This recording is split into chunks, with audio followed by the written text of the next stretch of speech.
বলছে আমার ভাইকে মেরে ফেলছে এরা, আমরা ঘরে থাকবো না। মেয়ে তানহার কথা স্মরণ করে বলছিলেন মোশাররফ হোসেন। কষ্ট হয়। ডয়েচে ভেলের সঙ্গে আলাপকালে বারবার কান্নায় ভেঙে পড়ছিলেন তিনি। মিরপুরের শিক্ষার্থী মেহেরুন্নেসা তানহা জুলাই গণ অভ্যুত্থানে নিহত 10 নারীর একজন।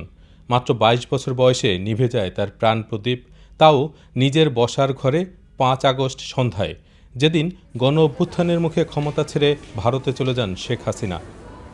মোশাররফ হোসেন সেদিনের কথা মনে করে আজও কাঁদেন।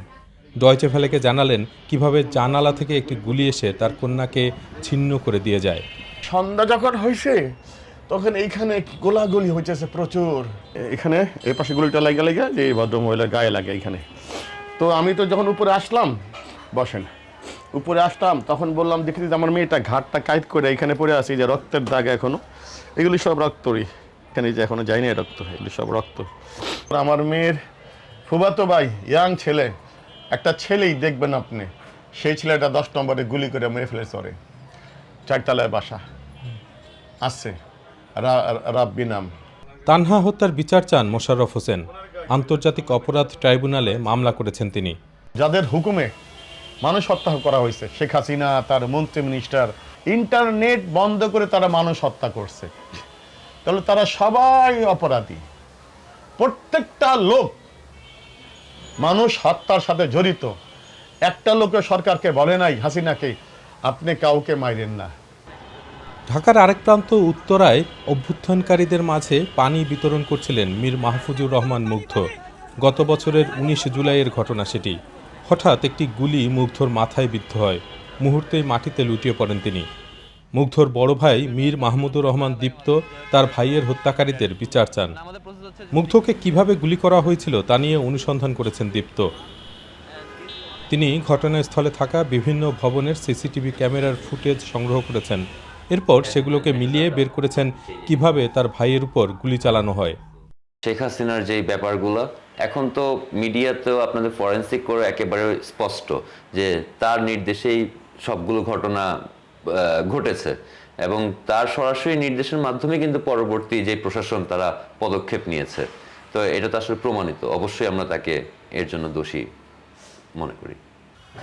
ঢাকার আন্তর্জাতিক অপরাধ ট্রাইব্যুনালে শেখ হাসিনা সহ কয়েকজনের বিরুদ্ধে মানবতা বিরোধী অপরাধের বিচার শুরু হয়েছে। যদিও তাদের অনেকেই পলাতক বা বিদেশে অবস্থান করছেন, তাদের অনুপস্থিতিতেই চলবে বিচার।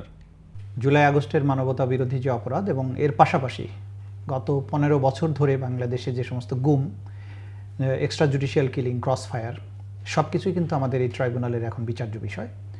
তদন্ত প্রক্রিয়া চলমান আছে এবং তার মধ্যে প্রথম রিপোর্টটি 6 মাসের মধ্যেই এসেছে। 4টি মামলার আনুষ্ঠানিক বিচার প্রক্রিয়া চলমান আছে, তার মধ্যে প্রথমটি হচ্ছে শেখ হাসিনার বিরুদ্ধে। সুতরাং আমরা যেটা বলতে পারি যে 1 বছর পূর্ণ হওয়ার আগেই পূর্ণ উদ্যমে বিচার প্রক্রিয়া চলমান আছে। আওয়ামী লীগের নেতারা ইতোমধ্যে এই বিচার প্রক্রিয়ার উপর তাদের অনাস্থার কথা জানিয়েছেন। তবে শেখ হাসিনার পক্ষে রাষ্ট্র নিয়োজিত আইনজীবী আমির হোসেন ট্রাইব্যুনালে বিচার কার্যে অংশ নিচ্ছেন। তিনি তার মক্কেলকে নির্দোষ প্রমাণের ব্যাপারে আশাবাদী। আমার ক্লায়েন্ট হলেন সাবেক প্রধানমন্ত্রী শেখ হাসিনা এবং সাবেক স্বরাষ্ট্রমন্ত্রী আসাদুজ্জামান খান কামাল, এবং আমি বিশ্বাস করি তা আমার ক্লায়েন্টরা এই মামলা থেকে খালাস পাবেন। তানহা, মুগ্ধ সহ গত বছরের জুলাই আগস্টে নিহত আরও অনেকের পরিবার বিচারের অপেক্ষায় রয়েছে। বিচার চান আহতরাও। বাংলাদেশের অন্তর্বর্তী সরকার আগামী নির্বাচনের আগেই মানবতা বিরোধী অপরাধে শেখ হাসিনার বিচার প্রক্রিয়ায় অগ্রগতি নিশ্চিত করতে চায়। তবে সাবেক প্রধানমন্ত্রী শেখ হাসিনা বা তার দল আওয়ামী লীগ গত বছরের জুলাইয়ে অসংখ্য হতাহতের কোনো দায় স্বীকার করেনি। বর্তমানে রাজনৈতিক কর্মকাণ্ড নিষিদ্ধ থাকা দলটির ভবিষ্যৎ নিয়েও অনিশ্চয়তা রয়েছে।